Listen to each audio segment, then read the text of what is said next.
Han Solo's DL-44. Star Wars, 1977.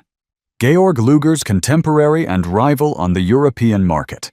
The Mauser C-96 predates the film by decades. Designed by the Federley brothers under Paul Mauser in the mid-1890s. It is typically encountered in 7.63 by 25 mm with an internal box magazine ahead of the trigger and an optional shoulder stock holster. Production spanned from 1896 to the late 1930s, and the pistol's long barrel and slab-sided receiver gave it a profile that camera lenses love.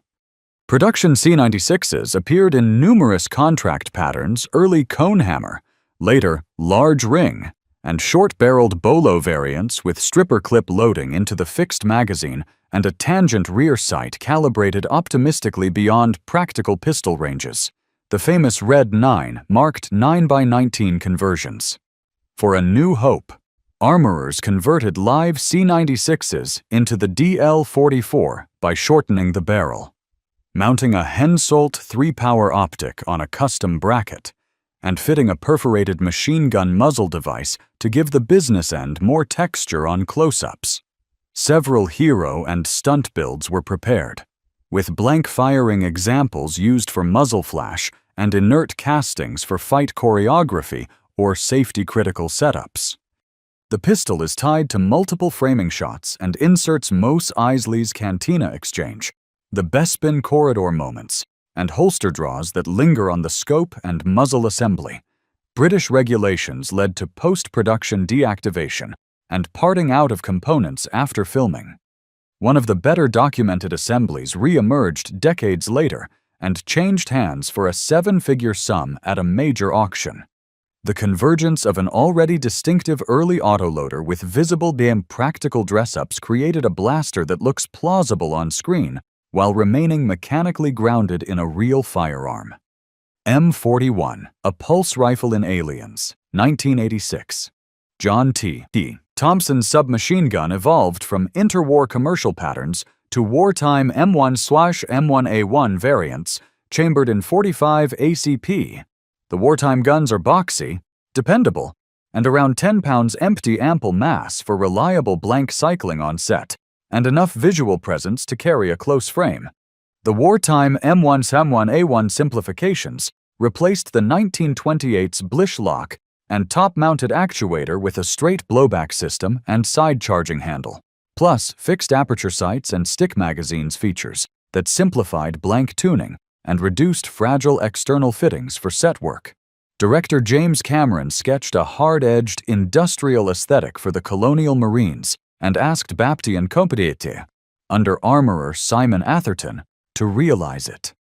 The prop department hid a Thompson inside a fabricated shell, added a SPAS-12 heat shield and pump cage as the forend, and integrated a cut-down Remington 870 to serve as the under-barrel grenade launcher. Rubber and plastic dress panels closed the silhouette and protected hands from heat. Blank-firing hero rifles handled the action scenes, while lighter stunt shells filled in for falls and rough handling. The combination produced convincing recoil impulse and cycling noise, which sound editors could build upon. In close shots, the magwell, trigger area, and pump tracks read as heavy machinery rather than as parts from 3 different guns. Hicks's introduction scene and corridor firefights gave the camera long looks at the rifle's lines, and the prop's modular construction influenced replicas from hobbyists and small shops.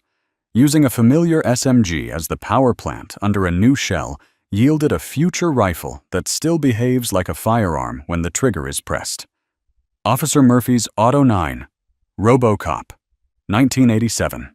Developed in the late 1970s, the Beretta 93R is a selective-fire 9x19mm machine pistol with a 3-round burst, extended magazines, and provision for a forward grip or stock to improve control.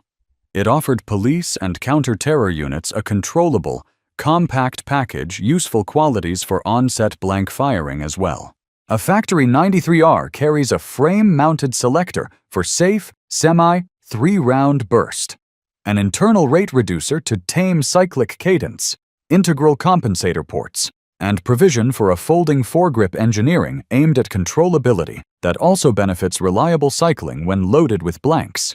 The film's armory extended the 93R's barrel and enclosed the slide in an angular shroud with a deep compensator cutout. Taller sights and revised grip panels matched the exaggerated proportions of the RoboCop suit. Weapons Master Randy Moore prepared firing and non-firing copies. Some units were tuned for different burst behaviors, while rubber dummies stood in for stunts and close contact. On camera, the pistol's rapid 3-shot cadence and the muzzle's squared muzzle brake produce a signature visual and audio rhythm. Prop sound was layered in post, but the blank firing action provided natural bolt noise and ejection patterns. A disabled slide stop prevented lockback and kept the sidearm visually live during extended takes. The Auto 9's mass on the wrist, long dust cover, and muzzle weight lended a steady presentation in the frame, one reason it became a fixture in promotional stills and later homages. A recognizable service pistol transformed into a credible cinematic service weapon without hiding the fact that it truly cycles and ejects. The T-800 sawed-off shotgun, Terminator 2, Judgment Day, 1991. John Browning's lever-action Winchester 1887 and the later 1901 were produced in 12 and 10 gauge with tubular magazines and strong overbuilt receivers suited to black powder and early smokeless loads.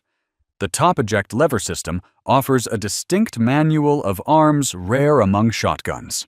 Original 1887s were designed around black powder pressures. The later 1901 strengthened the action and standardized 10 gauge. The top-eject lever throw provides a long, unreadable motion on camera, though flip-cocking demands careful tuning of spring weights and loop geometry.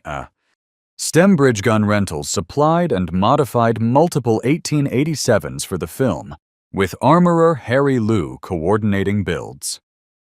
Barrels were cut, magazine tubes shortened, and oversized loop levers fitted to enable the flip-cocking trick while riding a motorcycle. Blank conversions included tuning for reliable cycling and routine disassembly for cleaning.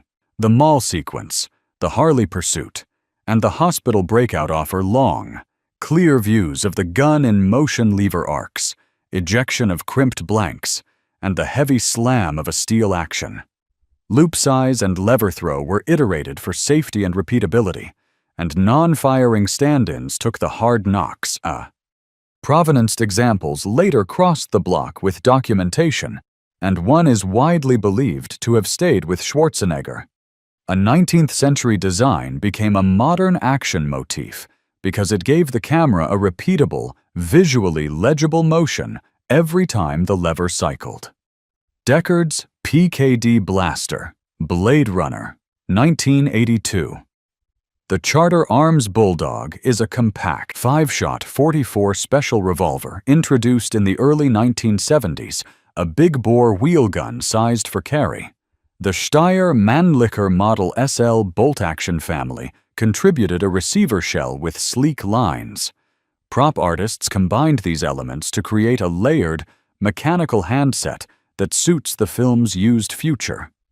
The Bulldog's compact K-size envelope, transfer bar safety, and 5-shot cylinder present a dense mechanical core, while the Steyr SL receiver contributes linear surfaces and screw bosses that accept covers and Greebli's useful anchor points when building a layered, serviceable hero prop. The movie prop build enclosed the Bulldog cylinder behind side covers, added functional screws and dummy fasteners as tactile controls, and embedded several LEDs for status hints. Brass and resin were used for weight and finish, and multiple versions existed hero guns with moving parts and lighted elements, along with lighter stunt castings for rough handling and falls.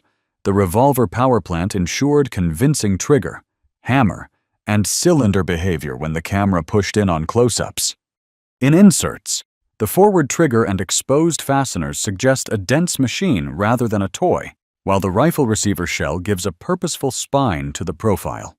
For Blade Runner 2049, the production studied surviving originals to rebuild screen-accurate successors. Auction records and museum placements document the prop lineage. The hybridization of an inexpensive robust revolver with a machined receiver and practical light effects produced a credible detective's sidearm for a noir world. Zorg's ZF-1 pod weapon, The Fifth Element, 1997. The AKS-74U is a compact 5.45 by 39 mm carbine developed for roles where length matters: vehicle crews, air crews, and special units. With its short barrel, folding stock, and robust fire control group, it makes a dependable donor for a working prop hidden inside a shell. Short-barrel AKS-74U carbines use a conical booster to sustain back pressure for reliable cycling, a shortened gas system, and a rear sight relocated to the top cover traits that keep the action compact and tolerant of restricted muzzle devices hidden under sci-fi bodywork. Armorer Simon Atherton's team built the ZF-1 around AK pattern innards and machined an aluminum chassis with fiberglass outer shells for the pod's clamshell look. Firing versions retained ejection and controls under the skin. Inert bodies stood in for scenes where only handling or visual effects were needed. Individual mode gags flamethrower. Net launcher. Micro-rockets were each their own practical prop or rig rather than one transforming device. On screen, Zorg's sales demonstration plays as a series of tightly framed effects shots, each using a purpose-built prop to sell the function. Telltale AK magazines and an ejection port slit can be spotted in some angles, but the bulk of the chassis obscures the donor. A documented flamethrower unit routed fuel off-camera and used a concealed igniter. An arrow launcher prop used compressed air and a hidden trigger line. The result is a multi-role pod that looks mechanically plausible because, at its core, shots with live fire are driven by a proven carbine action. Practical effect modularity allowed the filmmakers to show, rather than merely describe, how each feature behaves. Morita Rifle, Starship Troopers, 1997. Introduced in the early 1970s, the Mini 14 is a light semi-automatic rifle family in 223 Remington 5.56 by 45 mm, with variants ranging from ranch rifle optics ready models to selective fire AC-556 patterns. Its gas system, magazine geometry, and overall length lend themselves to reliable blank operation. The Mini 14's Garand-style rotating bolt and fixed piston operating rod layout handle fouling well with blanks, and the carbine's moderate receiver length fits within clamshell furniture. AC-556 selective fire relatives illustrate how the platform scales for sustained sequences without dramatic recoil signatures. The movie version enclosed a live Mini 14 in a two-piece fiberglass clamshell and grafted an Ithaca 37 pump assembly below to imply a dual-caliber rifle/shotgun. Controls remained accessible under the skin for blank cycling, and the shell added mass and flat surfaces suited to armor-clad handling. Hero rifles fired blanks for muzzle flash and bolt motion. Lighter stunt castings covered wide crowd scenes and falls. Close-ups during corridor firefights and exterior bug engagements reveal heat shield slots, oversized magazines, and the shotgun fore-end's pump track. Documented hero rifles have surfaced with screen wear, paint spatters, and serial number ties to principal actors, illustrating how productions track working guns. A functioning donor inside a shell kept the on-screen rifles feeling like firearms recoiling, ejecting, and demanding reloads while letting the designers iterate toward a planetary infantry aesthetic that reads immediately as military kit. Lawgiver, Judge Dredd, 1995. The Beretta 92 family entered production in the mid-1970s, a full-size 9x19mm with an alloy frame and open slide design. The 92FS adds a reinforced slide interface to contain failures and became one of the most widely distributed service pistols of its era. An open-top slide, falling block-style locking piece, and alloy frame yield smooth ejection and dependable feed geometry advantages for blank loads. The 92FS's reinforced slide interface and generous slide travel also provide visibly authoritative cycling under a prop shell. For Judge Dredd, armorers used real 92FS pistols under fabricated shells that present a programmable, multi-mode sidearm. Electronics embedded in the shell lit side panels and changed indicators via pressure sensors near the magazine well. The well-known double whammy gag used radio-controlled motors in non-firing props to spin twin barrels for effect. The pistol still cycles like a Beretta when blanks are used, which gives the camera real ejection and slide movement even as the outer skin reads as science fiction hardware. Differences in shell details help distinguish hero from stunt units in production stills. The same reliable service pistol base later saw reuse in other productions once the shells came off. A real gun heart inside a designed casing allowed the film to portray a talking, mode-selecting sidearm that still behaves like a firearm during action beats. The Joker's long-barreled revolver, Batman, 1989. The Model 15 traces to the K-frame combat masterpiece lineage, chambered in .38 Special and adopted by the U.S. Air Force as a standard sidearm for decades. Target sights, a mid-size frame, and mild recoil made it a logical base for a controllable blank-firing revolver. As a K-frame .38 Special with adjustable sights, the Model 15 offers manageable recoil and precise indexing. Period guns feature pinned barrels and narrow rib profiles, making them cooperative hosts for threaded or telescoping extensions built for gag timing and safe blank effects. Prop maker John Evans built the Joker's telescoping, absurdly long pistol by combining multiple revolvers and a nested barrel extension that collapses into the trouser leg for the comedic reveal. Blank-capable units provide real cylinder gap flash and recoil in medium shots. Rubber stand-ins protect stunt performers. The gag plays twice, first as a seemingly impossible range shot at the aircraft, then as a harmless bang flag in the cathedral showdown. In both instances, the revolver's K-frame grip and sight picture keep the actor's handling believable, while the telescoping tube sells the comic book exaggeration. Using a service revolver as the core ensured safe blank operation and dependable timing for camera blocking, while the prop extension supplied the silhouette that audiences remember. Manville automatic shotguns, The Matrix, 1999. Charles J. Manville's 1930s multi-shot launchers used a spring-driven rotary cylinder to feed 12-gauge or large-bore gas and flare cartridges. The guns split at the frame for loading, and their weight and complexity relegated them to niche roles. Surviving examples show a distinctive drum and rear grip architecture that later artists often reference when depicting heavy rotary shotguns. Manville launchers split at the receiver for loading, using large knurled screws and a spring preloaded cylinder that advanced via cam tracks.